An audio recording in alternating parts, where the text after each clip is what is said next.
কিছু কিছু লোকের আমার ভিডিও দেখে খুব প্রবলেম হয়, মানে বুঝতে প্রবলেম হয়। বয়স হচ্ছে তো, মাথাটা কাজ করে না, তাই না? আমি বুঝিয়ে দিচ্ছি। আমি লিখেছি আমি স্টুডেন্টদের পাশে আছি, তাদের প্রোটেস্টের পাশে আছি, তাদের ডিমান্ডসের পাশে আছি। কিন্তু সিজেপি, আপ বাগেরা, এসএফআই, আইএসএফ যত কিছু আছে, এই কোনো রকম পলিটিক্যাল অর্গানাইজেশনের পাশে নেই, তাদেরকে সাপোর্ট করি না। এবার ব্যাপারটা ভেঙে বলি, হ্যাঁ, এবার প্রোটেস্ট থেকে শুধুমাত্র স্টুডেন্ট আছে না, বাকি সমস্ত পলিটিক্যাল পার্টিসগুলো রয়েছে। আমি বললাম কি আমি স্টুডেন্টের পাশে আছি, কিন্তু বাকি কোনো পলিটিক্যাল পার্টিস বা পলিটিক্যাল অর্গানাইজেশনের পাশে নেই। তার মানে কি দাঁড়ালো? স্টুডেন্টের পাশে আছি, স্টুডেন্ট গভর্নমেন্টের এগেনস্টে, বিজেপি এগেনস্টে রয়েছে, মানে আমি নিজে বিজেপির এগেনস্টেই কথা বলছি। মানে লোকে কিভাবে গর্ধব হতে পারে আমি বুঝতে পারি না।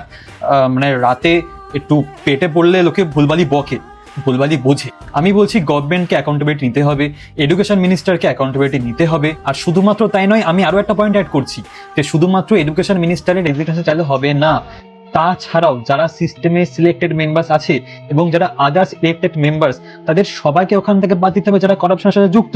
শুধুমাত্র কি একজন করছে নাকি, এটা একটা চেন আছে যারা এই পেপার লিকের মধ্যে যুক্ত, এবং আরো বিভিন্ন ধরনের করাপশন আছে। শুধুমাত্র এটা আছে না, পেপার লিক ছাড়া আরো অনেক ধরনের করাপশন আছে।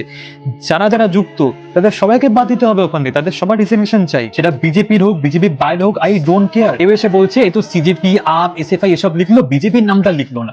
আরে গর্ধবের মতো কেন কথাবার্তা বলছো? আমি বিজেপির নাম কেন লিখবো? আমি অলরেডি বিজেপির এগেনস্টে কথা বলছি। আমি বলছি যে আমি স্টুডেন্টদের পাশে আছি। স্টুডেন্টদের পাশে মানে কি আমি তো বিজেপির এগেনস্টেই রয়েছি নাকি? মানে এটুকু কি মাথা কাজ করে না নাকি? রাতে পেটে পড়লে যা হয় আসলে। আর ঠিক আছে, আমি এটাও মানলাম যে হ্যাঁ, যারা প্রোটেস্ট করছে, প্রোটেস্ট একটা ব্যাকিং দরকার, ব্যাকিং এর জন্য পলিটিক্যাল পার্টি যারা অপোজিশন তাদের দরকার। তাহলে মুখে কেন বলছি যে এটা অ্যাপলিটিক্যাল? মুখে বলছি অ্যাপলিটিক্যাল আর করছি পলিটিক্যাল। চলো আমি সেটাও মেনে নিলাম। যদি ইস্যুটা যদি ফিক্স থাকতো যে হ্যাঁ শুধু নিট নিয়ে কথা হচ্ছে, যে ইস্যু সেটা নিয়ে কথা হচ্ছে, স্টুডেন্টদের ইস্যুটাকে নিয়ে কথা হচ্ছে, কিন্তু না, সেটা হচ্ছে না। কি করছে যারা, যে সমস্ত অপোজিশন আছে, তারা সবাই নিজেদের পলিটিক্যাল এজেন্ডা অনুযায়ী কাজ করছে, এজেন্ডা অনুযায়ী কথা বলছে।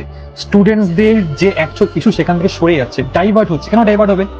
মেন ইস্যু কোনটা সেটা নিয়ে কথা হবে, সেটার উপর জোর দেওয়া হবে। সেটা নয়, সেটা বাদে অন্যান্য প্রচুর কিছু আলোচনা হচ্ছে।